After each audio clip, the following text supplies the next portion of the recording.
tuned on Bring a Trailer, and this is my father's 1932 Ford Highboy. Let's take a closer look. We're going to drive it a little bit and then get into the details.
Let's look at some history.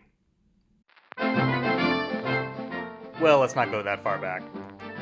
The inspiration for this build was the Doane Spencer 32 Ford, now owned by Bruce Meyer. Some notable features were the bobbed front frame horns, clean lines, and of course, the Duval windshield. It was built in 1998 by racing legend Jim Busby in his Laguna Beach, California racing shop.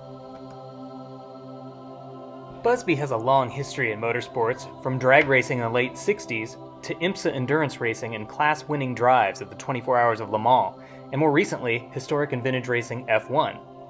Through and through, he kept his hand and his racing shop in hot rods, specifically 32 Fords. The car was built for Busby's longtime friend, sponsor, race manager, and fine art dealer William Cargis. Cargis added roughly 2,662 miles during his ownership over about 10 years. It then ended up in Bruce Canepa's showroom in 2010, where the current owner, my father, purchased it. The Canepa-Busby connection goes back to IMSA racing Porsches in the late 70s. Let's take a closer look at this 32 Ford Highboy Roadster. There's no extra filigree to detract from the clean lines of this Roadster, and the Washington blue paint was a Ford color allegedly available from the Model A through the 1940s. But what exactly are we looking at here? Busby's shop started with a TCI Stage 3 frame and a Westcott fiberglass 32 body. Extra time went into massaging the gaps and panels to make it as stunning up close as it is at a distance. The wheels are Halibrands, 14x7 up front and 15x8 in the rear.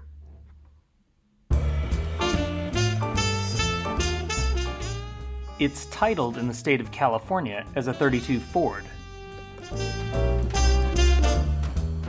Here's where I'd normally talk until I'm blue in the face about chips, cracks, and body imperfections, but with only 5,800 miles on the build, I can show you these. This is at the rear of the car, and there are a couple of touched up rock chips at the bottom leading edges of the headlight stands. These marks are actually underneath the rear, which is a perfect segue to climbing underneath the car. It's highly detailed and extremely clean.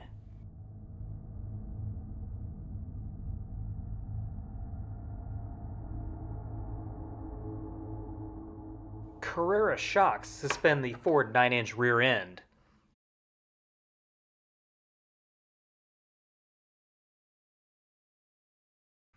And there's a trick sway bar hidden above it.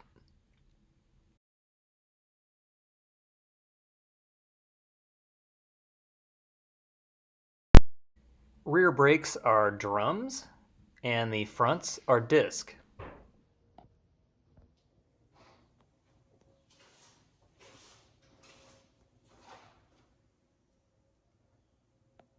There's a Jim Busby Easter egg on the mount underneath the Turbo 350 automatic transmission.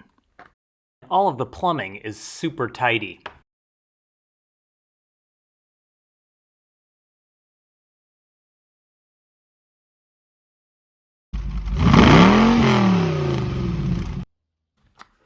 Under the hood is a tried and true 350 cubic inch Chevrolet crate engine fed by a 600 CFM Holley carburetor.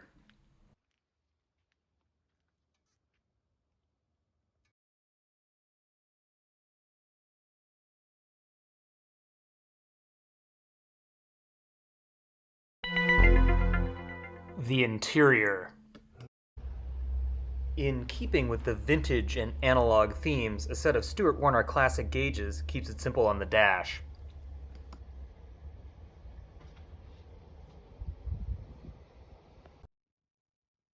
The oxblood or dark burgundy interior complements the blue body color.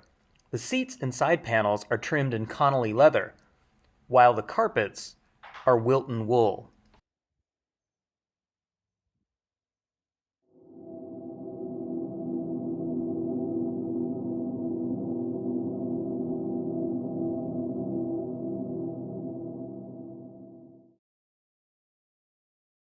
The only blemish on the interior is some wear at the side panel where it meets the door opening.